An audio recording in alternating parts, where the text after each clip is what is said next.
All right, let's pick up where we left off. Leave here, Janie. Don't come here. I knowed you wasn't gonna listen to me. You changes everything, but don't change you, not even death. But I ain't going out of here, and I ain't going to hush. Nah, you going to listen to me one time before you die. Have your way all your life, trampling and mash down and then die rather than let yourself hear about it. Listen, Jody, you ain't the Jody I run off down the road with. You's what left after he died. I run off to keep house with you in a wonderful way, but you wasn't satisfied with me the way I was. Nah, my own mind had to be squeezed and crowded out to make room for yours in me. Shut up. I wish thunder and lightning would kill you. I know it. And now you gotta die to find out that you got to pacify somebody besides yourself if you want any love and any sympathy in this world. You ain't tried to pacify nobody but yourself. Too busy listening to your own big voice. All this tearing down talk, Joey whispered with sweat globules forming all over his face and arms. Get out of here.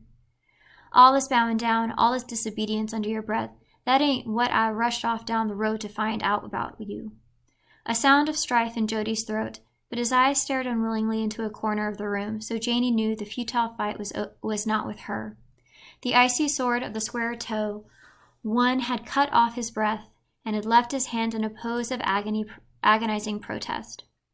Janie gave them peace on his breast. Then she studied his dead face for a long time. This sit-in in the ruling chair has been hard on Jody, she muttered out loud. She was full of pity for the first time in years. Jody had been hard on her and others, but life had mishandled him too. Poor Joe.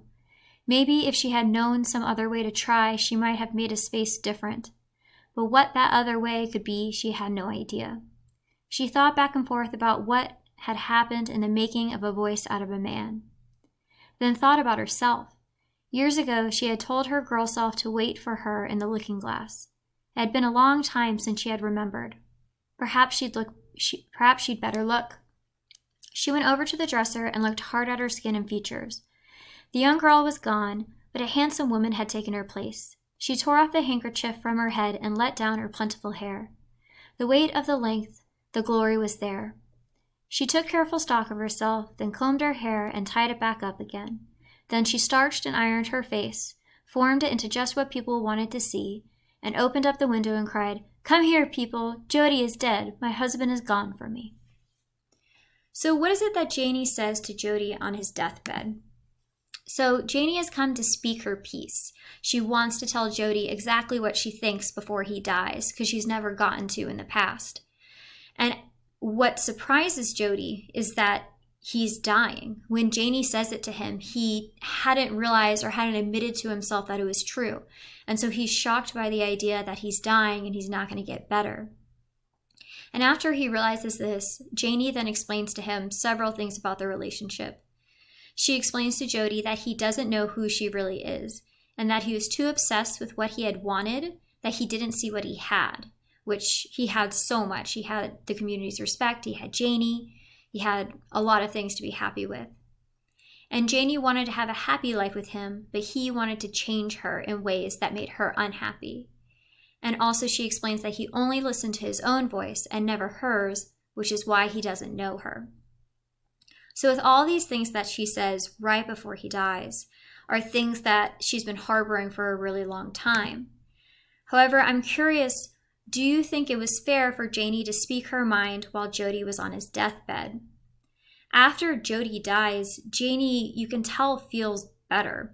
She goes to the mirror, she looks at herself, she's happy with what she sees. Even though she's older, she still likes the way she looks, and she takes off the handkerchief holding up her hair, lets her hair down, and remember, her hair is tied to her identity. So this shows her kind of releasing her identity and becoming herself again and seeing herself for who she is. And so we see that she's relieved that Jody's gone. And then she puts her hair back up in her handkerchief and she makes herself look sad and serious. And then she goes out to see the townspeople looking the way that they would expect a mourning wife to look. So with this being the ending of Janie and Jody's relationship, My question for you is, do you think it was fair for Janie to speak her mind? And I'll be curious to hear what you think in class when we discuss this. All right. Thank you so much for listening to Chapter 7 and Chapter 8. I will see you again for tomorrow night's homework when we read Chapters 9 and 10. All right. Bye.